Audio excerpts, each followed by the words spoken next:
Hello,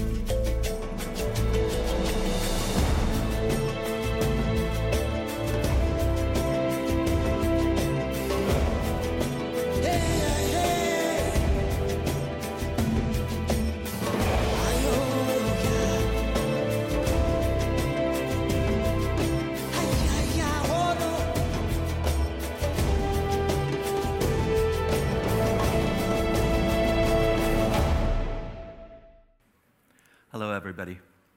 So before I tell you about how we disrupt, I want to tell you exactly what it is that we're trying to disrupt. It's nothing short of the Arab media sphere. The Arab media sphere is a giant animal. There are more than 900 television stations. Television is the biggest medium by far in the Arab world. 900 television stations, 60 news channels for a population of 350 million people. You know how many we have in Germany? 2. And barely anybody's interested in them. France has 1 or 2. It's a hugely convoluted space of all these players, every political party, every militia, every businessman has their own television channel because it's become this sport to disrupt and be a player in the public sphere. Now, I had the fortune of speaking to Rabia yesterday, and this is a really powerful example. Lebanon, let's look at Lebanon and just the national channels in Lebanon and how their sectarian orientation is so clear in their editorial. So you have LBC and MTV, Christian progressive. You have OTV, which is Christian but pro the president. You have New TV, which is really mostly known for being anti-Saudi. You have NBN, which is a Shia channel, Future TV, which is Sunni, Télé Lumière, which is Christian Maronite, and then of course you have the infamous Hezbollah channel, Hassan Nasrallah's personal vehicle, Al-Manar TV. So in this incredibly fragmented space, another problem is that opinion leadership is an exclusive privilege of very few. The voices that went to the streets in 2010 and 2011 called for change are mostly excluded from the pivotal conversations about the future of their countries, because opinion leadership is a privilege of men, mostly between 50 and 80. They are clerics, they are former regime figures, they are Bashar al-Assad apologists, all sorts of figures, but very few of the women and youth and marginalized communities that took to the streets. So, some of you know that I tend to play these videos, and the good thing is there's a constant stock that is replenished, Khalid, of these videos where these testosterone-infused debates sort of escalate and end in terrible fighting. تفضل Khalid. انت قليل ادب ومش محترم. اسكت Really just to والله loosen العظيم up the هكسر عليك atmosphere and get you into the الدستور. mood of the Arab على الدولة public sphere. المصرية وتقف ضد الدولة المصرية تقعد ساكت ما تتكلمش خالص تقعد ساكت انا بنفذ اجنده ايه تقعد ساكت يا اخي بطل هبل وبطل عبط ايه اللي بنفذ يا جماعه ما ينفعش كده ما ينفعش ايه كده الهبل والعبط اللي انت لا عايش فيه ده ما ينفعش كده يا انت جماعه راجل ما محترم ينفعش لا ارجوك يا وقليل الادب ارجوك يا جماعه ايه يا عم الهبل والعبط اللي جايبه لي ما ده ينفعش كده يا جماعه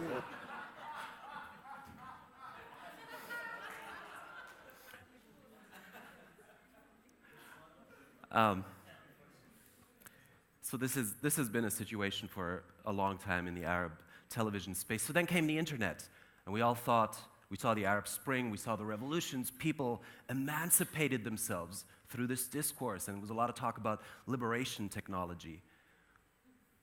But the actual problem is that a lot of the very same opinion leaders in the online space are leading, in the offline space, are leading the conversation online. Clerics, again, you see people like Abdel Bari Atwan, who's a television personality, and clerics from Saudi Arabia and other places who have huge followings and command a vast influence over the public, with 19, 20 million followers, pretty much like the scale that you see for presidential candidates, I guess, in the United States. So this space is incredibly fragmented on the internet.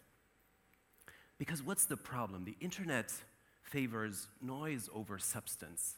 It favors calls to outrage and fear and emotion much more over rational deliberation. And why is that?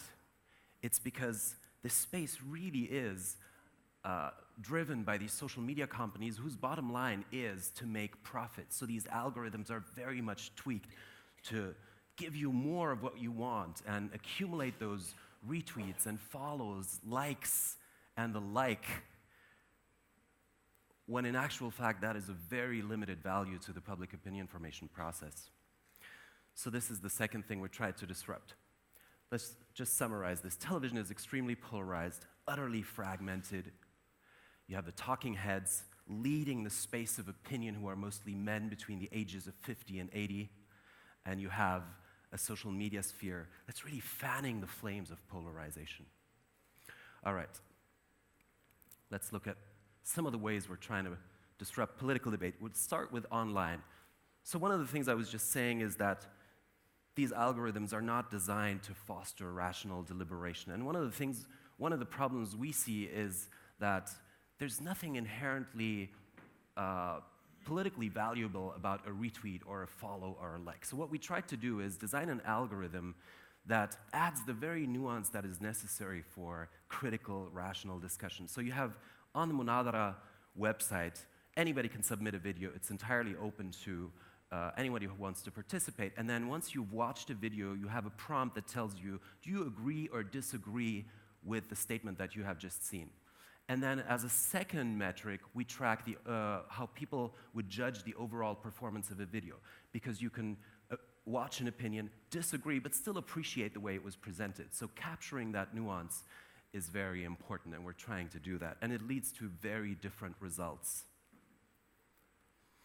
So a lot of you know that we have this debate platform. What happens is, as these votes come in, the algorithm calculates a ranking that allows you to see who's made it to the top of the platform. Generally, we pose a debate motion. You can decide if you're on the pro, on the contra side, and then you'll make it all the way to the top based on an audience vote. Now, I mentioned social media, Facebook and Twitter. I want to emphasize we do use these social media to amplify our messages, and this is just one of the stellar examples. Khawla from Morocco, I think she was 15 or 16, she's now 16. It's really incredible. This video went so viral, it's beyond imagination, 7.7 million views. And 300 and something thousand shares. That's the scale of a Saturday Night Live cold open video.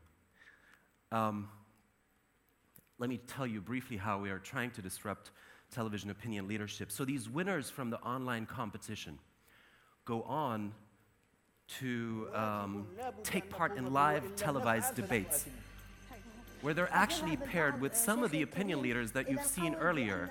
This is a Moroccan cleric debating freedom of speech in Casablanca with one of our online winners, Ghada Himish. And please give a round of applause to her, because she's here with us right now.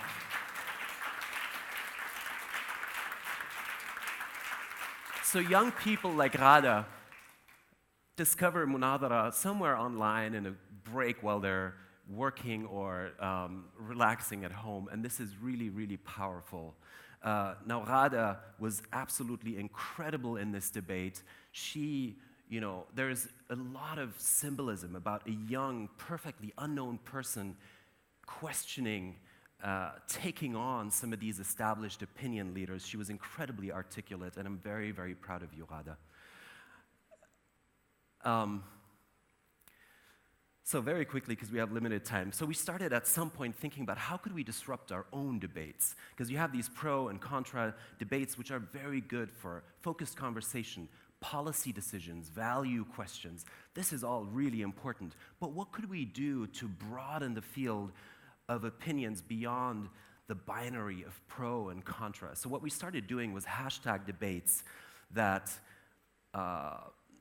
ask people to submit a contribution about a challenge. So the first one we did was, there won't be change unless. It's more like a prompt. You have to complete the sentence and then express your vision for a better future of the Arab world. And what we also did is we broadened the type of performance that is allowed under this debate. So we open it up to artists and poets and musicians and all sorts of expression. And it was so incredible. This is another forum that sort of went viral. No, this is absurd. Where this is Lama Zakharia from Jordan and her viral impersonation of a fictitious Arab first lady who is on the phone with a citizen.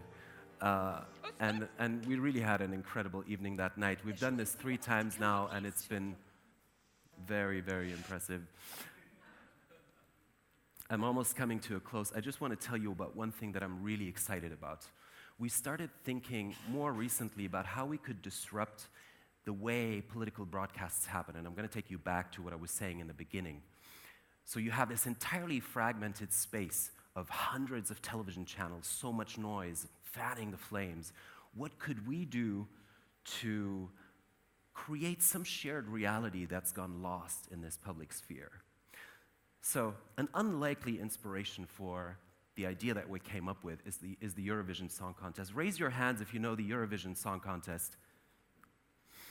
Okay, that's most of you, I guess. So I used to watch this when I was a child, and there was one thing that was impressive about it. It wasn't, the performances necessarily. By the way, if you don't know what the Eurovision Song Contest is, it's a once-a-year song competition that happens across all of Europe. Each country gets to vote on the other country's performance, and at the end, an FSU country wins. That's really what it's So, but the impressive thing about the Eurovision Song Contest is that it's created this shared reality for all Europeans, because it's this one moment in the year where everybody is following the same event and sharing the same experience.